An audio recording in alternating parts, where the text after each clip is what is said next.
The title of this ivory tower populism video is Using Performance-Based Crowdfunding to Improve Public Education, Lessons from Around the Globe. This video will address a problem that people face all over the globe, accessing affordable, high-quality education. The focus is on lower-income families getting better access, both marginalized communities in developed countries as well as lesser developed countries. We will look at how to design a funding and accountability system for public secondary schools as well as community colleges. Drawing from the field of economics, we explain both private market failure and government failure in education. So how do we improve access to quality education? There are two central questions regarding educational investments in less developed countries. Why don't the poor invest more in education, and why don't they save more? Ultimately, parents may not react to the low quality of these schools either by sending their children to better and more expensive schools or by putting pressure on the government to do something about quality of schools. Low quality of teaching in public schools in these countries has a clear effect on learning levels. The savings question relates to the main challenge for the poor who do try to save. How do they find safety and a reasonable rate of return? The poor typically have no bank accounts or other financial assets with which to save. So how do you resist the temptation to consume today while preventing your savings from being stolen? However, even in developed countries, the same problem of low savings and low quality of educational investment exists within marginalized communities. Hence, in both cases, savings vehicles could be directly tied to educational investment. The effect of this difficulty of investing in quality education is apparent. Despite significant increases in education spending and access, significant work remains to improve the quality of education. This challenge is widely recognized as a global learning crisis. As a solution, mass investing in education, along with performance-based funding for institutions, are paramount. This solution is termed performance-based crowdfunding. There are specific failures that demand reform of education policies. These market failures in education include externalities, behavioral biases, imperfect information, and the agency problem and market power.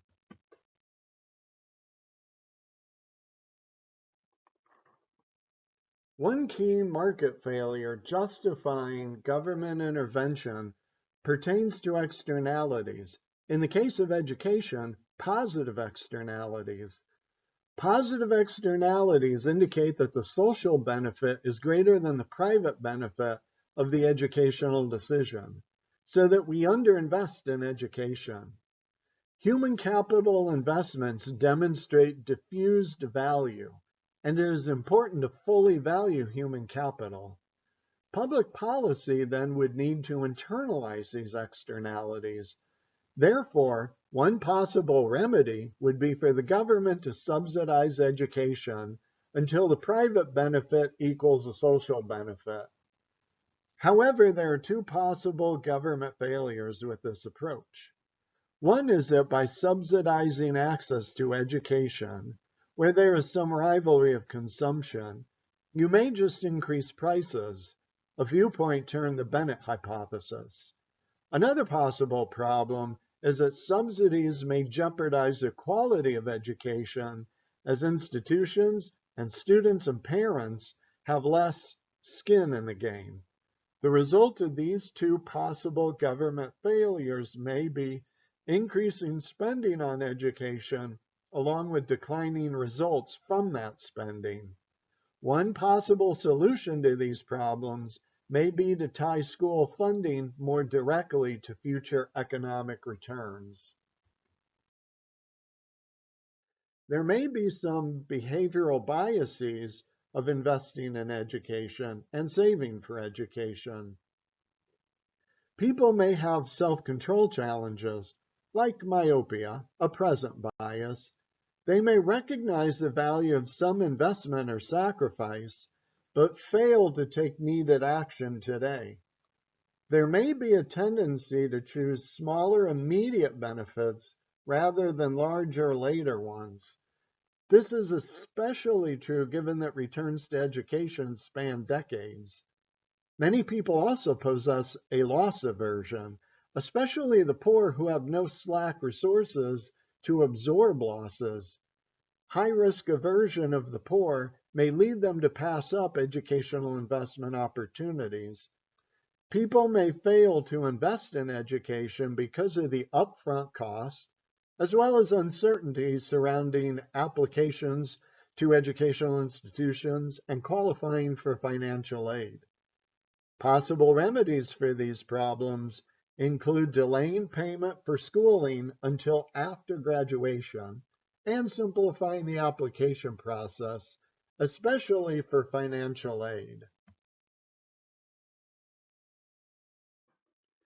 There is also the problem of imperfect information. Parents and students may not be fully aware of the potential returns to education. This may result in low educational investments. For example, spending on education is very low among the poor in most countries. Education is also an experience good, in the sense that characteristics such as quality or price are difficult to observe in advance, but are learned upon use during the schooling years and even decades later when the returns become clear. In this sense, educational institutions may have an advantage over students and parents regarding the value not only of education in general, but regarding specific majors. Institutions have the knowledge, students bear the risk. One possible remedy to this problem would be to measure and publish the returns to education, return on investment, ROI. Another possible remedy would be to transfer more of the risk of educational investment to the educational institution. Then there's the agency problem, and especially market power. The agency problem may constitute a market or a government failure. There may be rent-seeking behavior in education and labor markets, whether these are private markets or involve government actors. Rent-seeking is defined as any practice where an entity aims to increase its wealth without making any contribution to the wealth or benefit of society. Predatory practices of educational institutions, especially private for-profit institutions, constitute rent-seeking. They may enrich themselves through tuition charges and/or government subsidies without creating much educational value for society. This is also connected to the market failure of market power. Educational institutions possess substantial power over students and parents, as there are few institutions and many families, and the institutions have more resources than families. These institutions, public or private, are able to lobby the government for preferential treatment, a rent-seeking behavior. A solution to this problem may be to implement policies that disperse education funding through microfinance or crowdfunding. Overall, delivering quality education presents three challenges. One, separation of rich versus poor districts and educated versus less educated citizens presents an adverse selection problem. Educational institutions tend to just compete for those already educated or affluent. Indeed, this is a limitation of the Tebow model, discussed in other videos. 2, in contrast, funding education centrally presents an efficiency problem, as some education, like high schools and community colleges, constitute club goods, which can be more efficiently provided locally. 3, funding education centrally also creates a moral hazard problem, as students, families, and educational institutions with negative consequences of bad choices now partially socialized may take actions that they otherwise would not. Reforming education finance must address these problems in balance.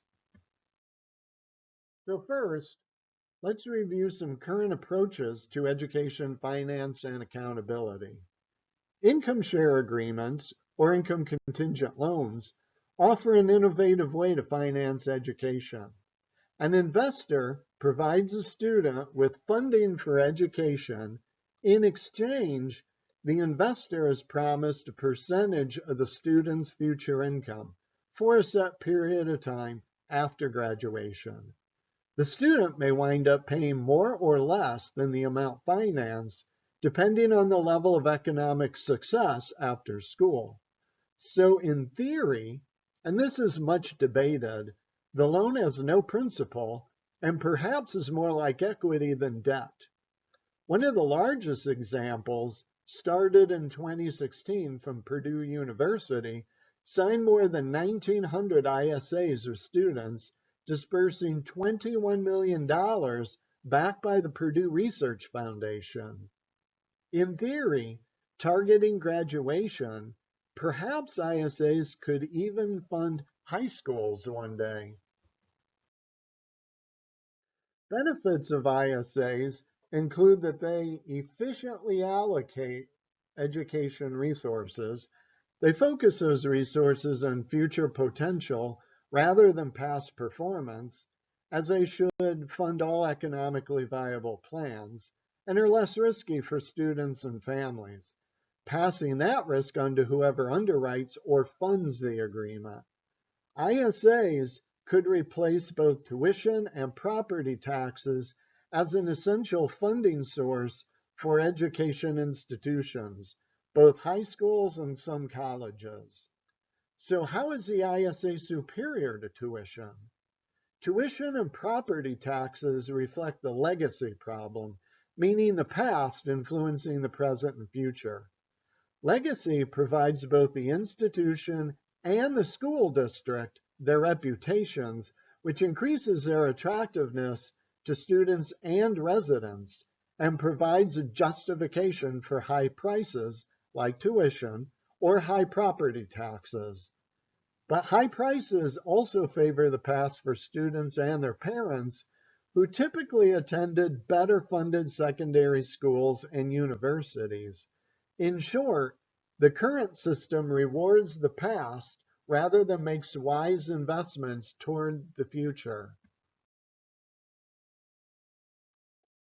Regarding higher education, there's a growing free college movement around the world, motivated by concerns about rising inequality and declining investments in public education.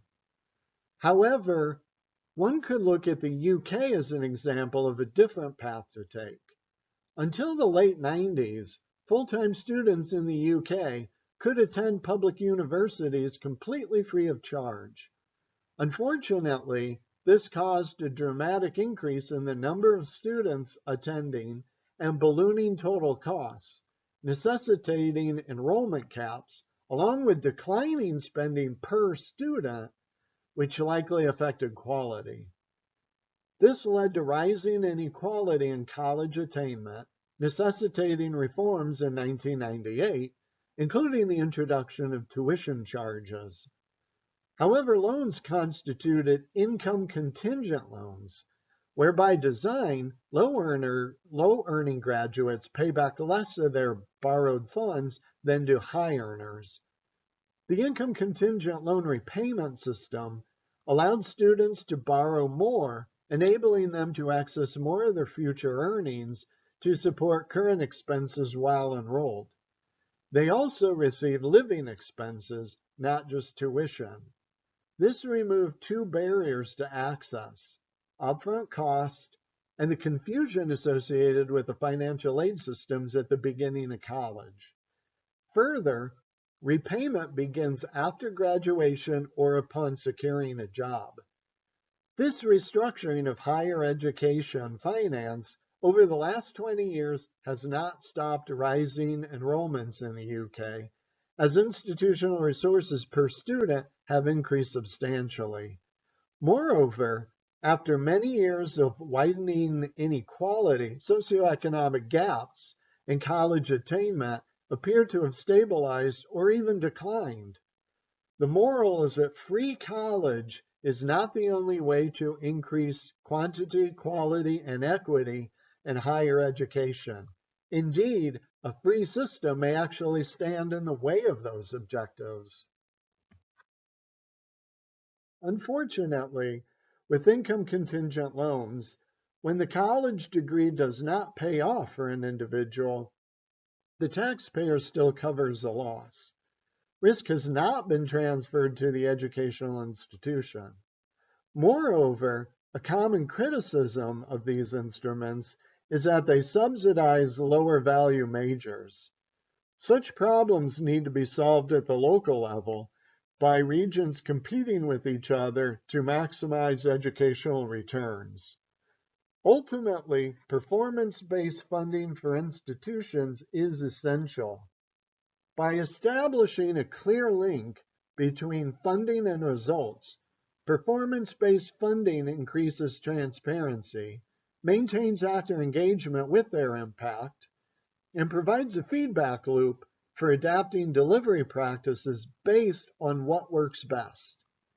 Tying funding to results typically allows funders to relax their control over inputs and activities and grants actors more autonomy over budgets, which can motivate and enable service delivery adaptations and innovations.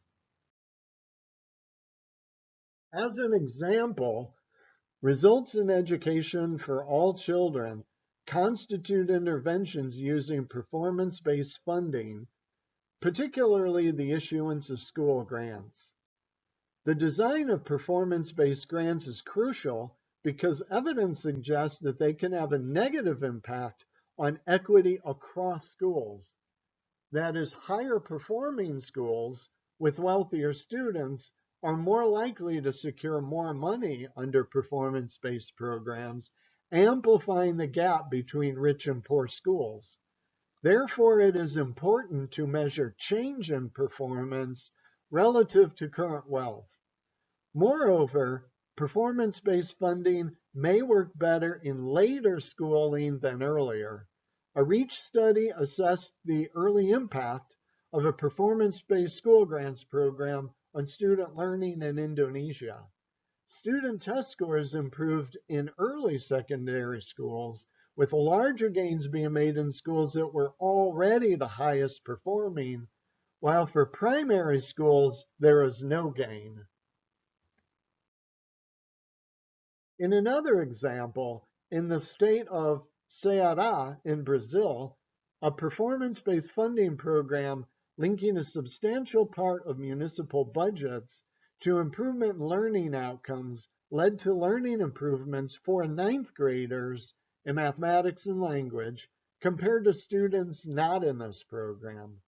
This program encouraged a change in mindset towards results within participating municipalities by creating transparent and inclusive dialogue among all the education stakeholders and emphasizing the common goal of improving learning outcomes. Following the success of this pilot, the Brazilian government scaled up the program across all the Brazilian states. However, measuring learning is difficult. Standardized exams, when used to determine school performance, can create incentives to teach to the test, neglecting broader educational development and favoring certain student demographics that may be more likely to perform better on those types of assessments. Importantly, it is not at all clear that higher test scores will translate to truly lifting people up economically over the long term. For that, we need PBF to be tied to ISAs.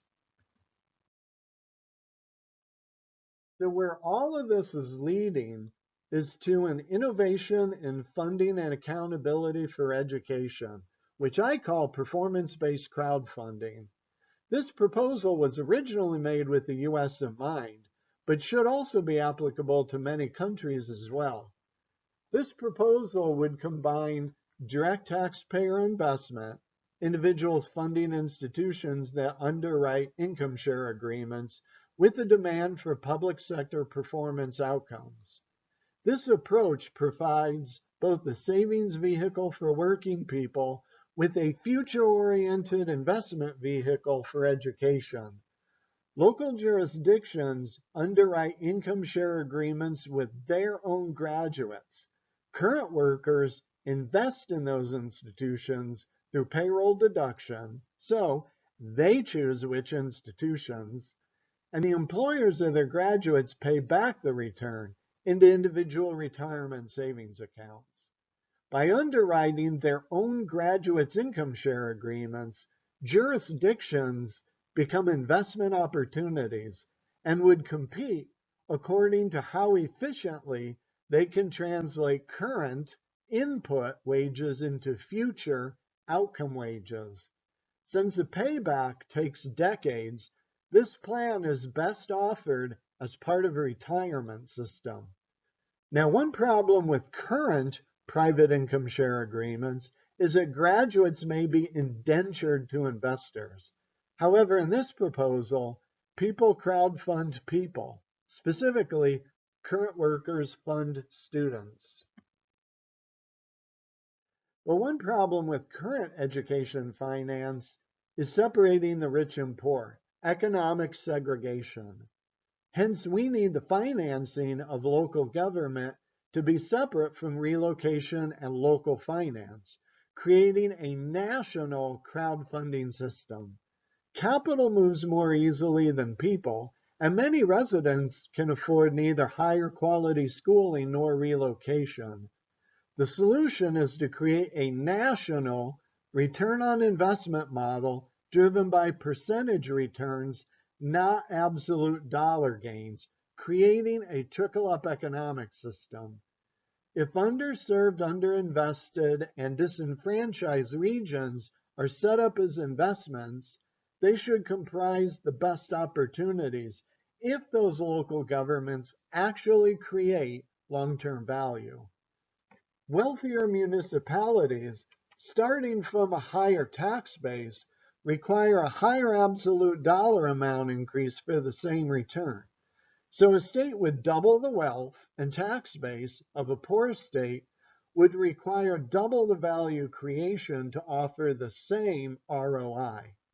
This is a new take on the solo growth model. This approach would also reduce the moral hazard and rent-seeking behavior from local governments, because they would be accountable for results. That is, national public education would no longer center around providing commitments contingent on failure. Rather, it would make commitments contingent on success. You could also think of it as education spending that will go from a pay-as-you-go system to one that is investment-driven. Here's what income share agreements might be good with some college and some K through 12 public education, namely high schools. Combining school districts into a single region, having municipalities jointly underwrite their own local income share agreements, is essential for internalizing regional externalities arising from formal education and job placement. Externalities connected to education constitute spillover social effects that benefit others in society and even future generations, and may include lower public health costs, lower crime, improved citizenship behavior, lower poverty, etc. The goal is to internalize both production and consumption externalities associated with education and labor. Production externalities might be how knowledge and other resources from teachers and school districts as they educate their own students might benefit other nearby districts. Consumption externalities might be how an employer hiring these graduates might benefit the local community beyond that one hiring company. So these income share agreements might fund high schools and community colleges together. Finally, here's something that you could add onto this program, like a secondary option.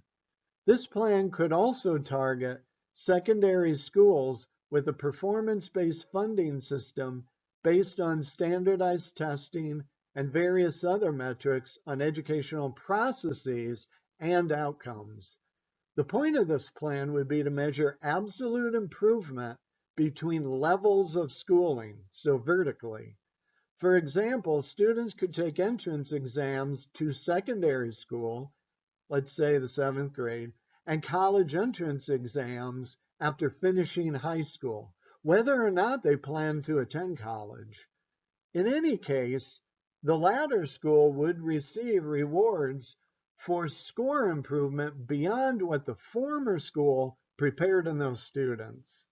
These value-added models measure the contribution to student achievement over time, adjusting for the student's prior performance and background characteristics. Since the types of students served vary widely across schools, value-added models do not measure how students tested at a single point in time, the final outcome at the end of the period, but rather instead measure improvement over time. This reduces the risk of investing in disadvantaged students, further incentivizes earlier investments in students, and helps to control for outside factors. The question then is, would these bonuses go to the taxpayer investors, the teachers, the students, the parents, or all of the above? So in conclusion, this proposal should address the savings and investment challenges of the poor while increasing the quantity, quality, and equity of educational attainment.